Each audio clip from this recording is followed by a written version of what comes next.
Welcome to DNS news channel. Medical convenor quota ఎసరు court తీర్పు ముసుగులో పేద విద్యార్థులపై కొత్త భారం.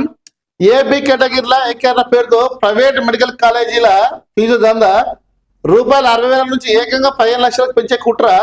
ప్రశ్నించని పార్టీలు రాజకీయ నేతల చేతల్లోనే కాలేజీలు ఫీజుల పెంపు లేకుండా చూడాలని హెల్త్ సెక్రటరీకి తల్లిదండ్రుల వినతి.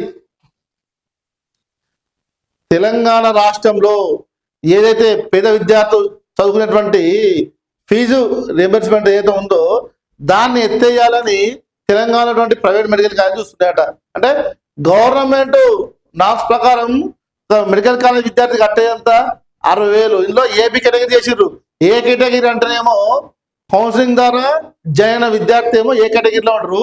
బి కేటగిరీ అంటే మేనేజ్మెంట్ కోటాలో, అంటే వాళ్ళకు సీట్ రాకుండా మేనేజ్మెంట్ కోటాలో జాయిన్ అయినటువంటి విద్యార్థులు. ఇప్పుడు చాలా మంది పేద విద్యార్థులు రాత్రి వాళ్ళు కష్టపడి ఎంసెట్ ప్రిపేర్ అయ్యి వాళ్ళ సీటు కొడితే 15 లక్షల రూపాయలు కట్టాలంటే ఎవరు కడతారండి? కొంచెమైనా మెడికల్ కాలేజీలకు ఏవైతే వాళ్ళ సంబంధించిన చైర్మన్లు కానీ వాళ్ళు ఉన్నారో కొంచెమైనా బుద్ధి జ్ఞానం ఉండని అవద్దా? ఫస్ట్ ఆఫ్ ఆల్ దీనికి సంబంధించినటువంటి ఏదైతే ఉందో ఈ మెడికల్ కాలేజీలో దిగజారడానికి కారణం ఏంటంటే ప్రభుత్వాలే. అంటే ఏ ప్రభుత్వం అధికారంలో ఉంటే ఆ ప్రభుత్వం మెడికల్ కాలేజీ వాళ్ళని బెదిరియడము, వాళ్ళ దగ్గర 100 కోట్ల రూపాయలు దండుకోవడము. వాళ్ళు ఏం చేయాలి? ఏ రకంగా డబ్బు లాక్కోవాలి కదా. ఇప్పుడు ఒక దగ్గర 10 రూపాయలు పెడితే వాళ్ళని చేస్తారు, ఇంకో దగ్గర 20 రూపాయలు గుంజుకోవాలి.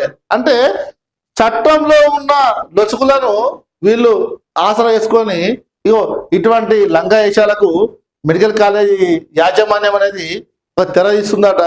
దీన్ని చాలా తీవ్రంగా ఖండిస్తున్నాం. దీన్ని ప్రభుత్వం కూడా దీనిపై చాలా సీరియస్ తీసుకొని పేద విద్యార్థులు చదువుకోవాలంటే తెలంగాణ రాష్ట్రం అభివృద్ధి చెందాలన్నా కూడా ప్రతి ఇంట్లో ఒక ఉద్యోగం ఉంటేనే కదా, ప్రతి ఇంట్లో ఉద్యోగం ఉంటేనే ఆ కుటుంబం అనేది బాగుపడుతుంది, ఆటోమేటిక్గా రాష్ట్రం బాగుపడుతుంది. కాబట్టి ఇటువంటి వాటిని తెలంగాణ ప్రభుత్వం చాలా సీరియస్ తీసుకొని ఈ కన్వీనర్ సీటు కోట ఏదో ఉందో దాన్ని ఎత్తేయకుండా చూడాలని తెలంగాణ రాష్ట్ర విద్యార్థుల తల్లిదండ్రులు, మేధావులు, ఉద్యోగులు అందరూ కోరుకుంటారు.